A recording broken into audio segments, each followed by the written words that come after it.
صالح علیہ السلام۔ پرانے زمانے کی بات ہے، کسی علاقے میں عاد نامی ایک قوم رہا کرتی تھی۔ ان کی ہدایت کے لیے اللہ تعالی نے حضرت ہود علیہ السلام کو نبی بنا کر بھیجا، لیکن انہوں نے حضرت ہود کی بات نہیں مانی، جس کے نتیجے میں وہ لوگ گمراہ ہو گئے، اور پھر اللہ تعالیٰ نے ان پر عذاب نازل کر دیا۔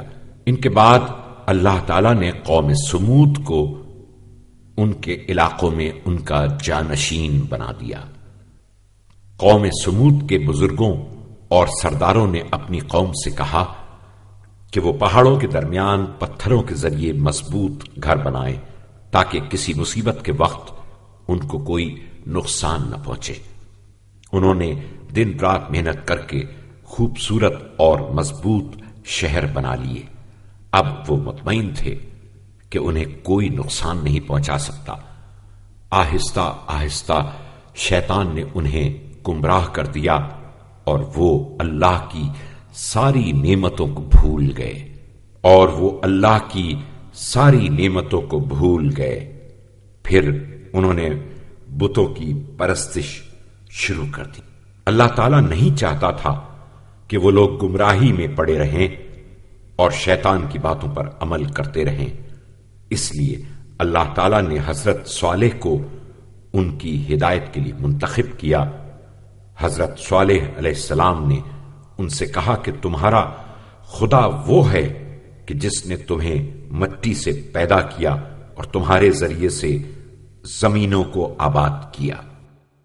حضرت صالح کی قوم کے سرداروں نے ان کی بات ماننے سے انکار کر دیا اور اپنی قوم کے جاہلوں اور نادانوں سے کہا کہ وہ حضرت صالح کا مذاق اڑائیں۔ وہ حضرت صالح سے کہتے تھے کہ کیا تم ہمیں ان بتوں کی پرستش سے روکتے ہو جن کی عبادت ہمارے آباء و اجداد کرتے رہے ہیں؟ جو لوگ نہیں چاہتے تھے کہ لوگ اللہ کے نبی پر ایمان لائیں، انہوں نے حضرت صالح سے کہا کہ وہ کوئی معجزہ دکھائیں۔ وہ نہیں چاہتے تھے کہ لوگ آپ کی باتوں پر زیادہ غور و فکر کریں۔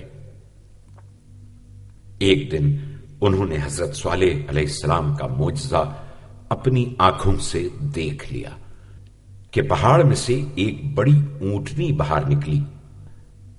حضرت صالح علیہ السلام نے کہا، یہ اونٹنی اللہ تعالی کی جانب سے آئی ہے، اب تم اس علاقے میں موجود پانی کو اپنے اور اس کے درمیان تقسیم کر لو، یعنی ایک دن تمہارے لیے اور دوسرا دن اونٹنی کے لیے، اور اسے زمین میں چرنے کے لیے آزاد چھوڑ دو۔ اس معجزے کو دیکھنے کے بعد بہت سے لوگ حضرت صالح علیہ السلام پر ایمان لے آئے، لیکن جو لوگ اللہ کے نبی کو اپنے راستے کی رکاوٹ سمجھتے تھے وہ مخالفت کرتے رہے۔ حضرت صالح علیہ السلام نے ان سے کہہ رکھا تھا کہ اس اونٹنی کو نقصان نہ پہنچانا، اگر ایسا کیا تو تم پر فوراً عذاب نازل ہو جائے گا، لیکن شیطان نے انہیں ورغلایا اور بعض احمقوں کو اونٹنی کو ذبح کرنے پر تیار کر لیا۔ انہوں نے فیصلہ کر لیا کہ وہ اللہ کی اس نشانی کو ختم کر دیں گے۔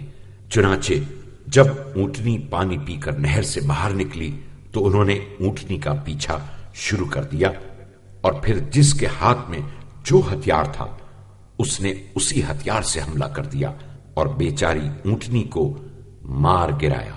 اس کے بعد وہ بڑی ڈھٹائی سے حضرت صالح علیہ السلام کے پاس آ کر کہنے لگے، ہم نے اپنا کام کر دیا ہے، اب تم سچے ہو تو وہ عذاب لے آؤ جس کی دھمکی تم ہم کو دیا کرتے تھے۔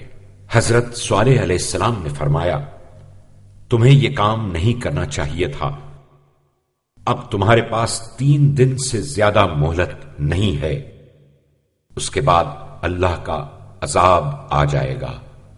اللہ تعالی چاہتا تھا کہ وہ اپنے گناہوں سے توبہ کر لیں اور ایمان لے آئیں، لیکن ایسا نہ ہوا۔ چنانچہ 3 روز بعد آسمان سے بجلی گری اور وہ سب ہلاک ہو گئے۔ اس وقت کوئی کچھ نہیں کر سکتا تھا۔ ہاں بچوں، شیطان کی پیروی کرنے والوں کا انجام ہرگز اچھا نہیں ہوتا۔ عذاب کی وجہ سے ان کے مردہ بدن سیاہ اور خشک ہو چکے تھے۔ جب حضرت صالح علیہ السلام نے ان کو دیکھا تو فرمایا، اے لوگو، میں نے تمہیں کس قدر نصیحت کی اور مختلف انداز سے اللہ تعالی کا پیغام تم تک پہنچایا، لیکن تمہیں تو خیر خواہ لوگ پسند ہی نہیں تھے۔